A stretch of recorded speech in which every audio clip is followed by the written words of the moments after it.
Alors effectivement, tu as dit beaucoup de choses, David. Alors, il y a un élément, tu as cité à un moment donné le roi italien Victor Emmanuel. Mm. Il faut savoir que Victor Emmanuel a rencontré à Rome Herzl. Ouais. Et Ok. lorsqu'on lit les carnets de Herzl, Victor Emmanuel, je crois que c'était Mm. Victor Emmanuel III, lui fait une révélation. Il lui dit que son ancêtre à la 11e ou 12e génération Mm. avait travaillé avec Sabbatai Tzvi. Ouais. C'est dans le carnet complet. Mm. Et qu'il espérait devenir roi, que son ancêtre espérait devenir roi de Macédoine. Mm. Voilà. Et comme par hasard, Macédoine, Thessalonique, tous ces coins-là, bon. Ouais. On voit que la royauté italienne était liée. Et dans Ouais. cette histoire aussi, comment dire, Victor Emmanuel soutenait le projet sioniste. Ça, il le soutient sans problème. Bon. Ouais. En revanche, là, toujours dans les carnets complets de Herzl, il y a la fameuse visite de Théodore Herzl auprès du pape Saint Pilice. Et Mm. là, ça se passe très mal parce que Saint Pilice refuse de reconnaître l'existence d'un foyer juif, d'un État, d'un futur État juif. Bon, parce qu'il considère que les Juifs n'ont pas reconnu la divinité du Christ. Mm. Et d'ailleurs, à cause de toi, David, je plaisante quand je dis à cause de toi, je vais lire le court passage entre Saint Pilice et un extrait. Ok. Saint Pilice et Théodore Herzl. La rencontre a lieu au mois de janvier 1904. Et après, je ferai une petite remarque sur Léon XIII. Donc, la présentation et réponse donc de Saint Pilice à Théodore Herzl au sujet du projet sioniste. Je cite Saint Pilice. Nous ne pouvons pas donner notre approbation à ce mouvement. Nous ne pouvons pas empêcher les Juifs d'aller à Jérusalem, mais nous ne pourrons jamais l'approuver. La terre de Jérusalem, si elle n'a pas été toujours sacrée, a été sanctifiée par la vie de Jésus-Christ. En tant que chef de l'Église, je ne peux vous dire autre chose. Les Juifs n'ont pas reconnu notre Seigneur. Par conséquent, nous ne pouvons pas reconnaître le peuple juif. Et Saint Pilice ajoute ceci, suite aux remarques d'Herzl qui dit « mais très Saint-Père, les Juifs souffrent énormément, en particulier en Russie ». Et Saint Pilice dit ceci, « Oui, mais nous et moi, en tant que chef de l'Église, ne nous pouvons pas faire cela. Il y a deux possibilités. Soit les Juifs veulent s'accrocher à leur foi et continuent d'attendre le Messie qui pour nous est déjà apparu. Dans ce cas, ils nient la divinité de Jésus et nous ne pouvons pas les aider. Soit ils s'y rendent sans religion et dans ce cas, nous ne pouvons que leur être encore moins favorables. La religion juive a été la fondation de la nôtre, mais elle a été parachevée par l'enseignement du Christ, et nous ne pouvons pas reconnaître autre chose. Les Juifs qui auraient dû être les premiers à reconnaître Jésus-Christ ne l'ont toujours pas fait à ce jour. Notre Seigneur est venu sans pouvoir, il était pauvre, il est venu en paix, il n'a persécuté personne, il a été persécuté, il a même été abandonné par ses apôtres. Ce n'est que plus tard qu'il a grandi en stature. Cela a pris 3 siècles pour que l'Église se développe. Par conséquent, les Juifs avaient le temps de reconnaître sa divinité sans pression aucune, mais ils ne l'ont pas fait jusqu'à ce jour. Donc, la réponse de Saint Pilice, c'est non possumus, c'est niet. Ok. Voilà.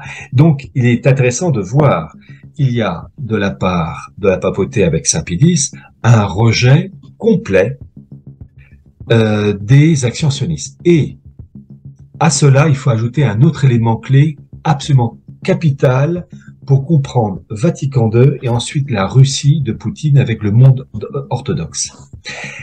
Il y a, et ça, Rampolla est une canaille de première main, il y a eu de la part de Rampolla et de ses alliés autour de Léon XIII de reconnaître la validité du rite anglican, donc né à l'origine avec Henri VIII au XVIe siècle. Et en fait, c'était un événement capital parce que si l'Église avait reconnu la validité du rite anglican, c'est-à-dire l'ordination des prêtres anglicans, enfin bref, eh bien, si elle avait dit que c'était un rite valable, c'était indirectement reconnaître que l'hérétique Henri VIII avait fait du bon travail, si je puis dire.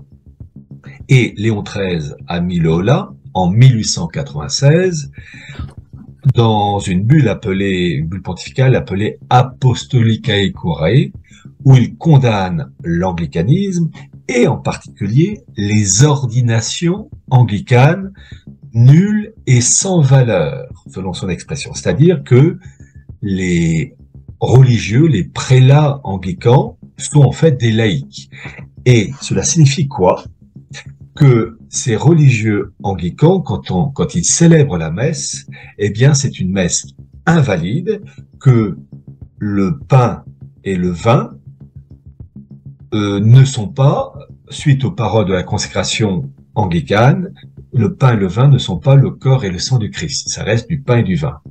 À la différence du monde catholique où c'est ce qu'on appelle la transsubstantiation.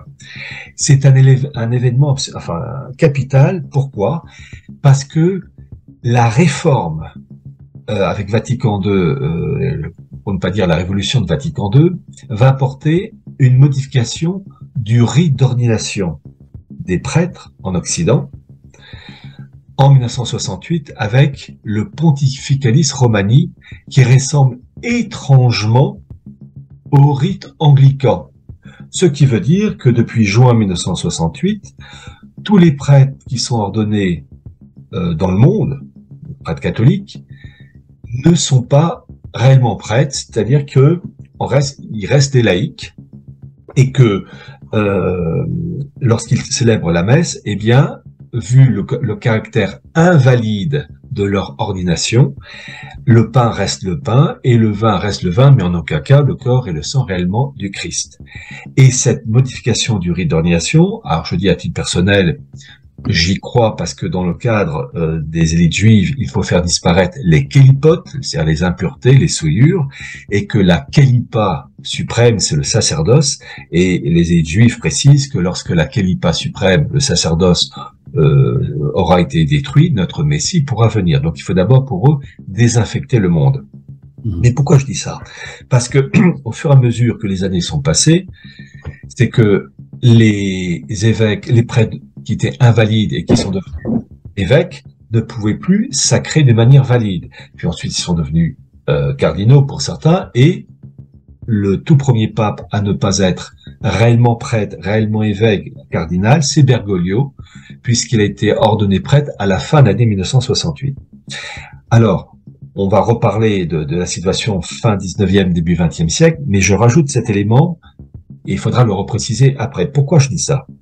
Parce que cette révolution qui consiste à détruire le sacerdoce catholique, qui est le dernier frein avant l'arrivée du Messie juif, cette réforme catholique de 1968 qui donc invalide l'ordination des prêtres. Alors je précise à titre personnel que ça sera à l'Église quand elle se sera débarrassée de Vatican II et revenue vers la tradition d'avoir le dernier mot. À titre personnel, je le crois, mais c'est à l'Église d'avoir le dernier mot. Je ne suis pas l'Église, mais à titre personnel, il y a ce qu'on appelle la vertu de prudence. Il y a l'extinction du sacerdoce catholique.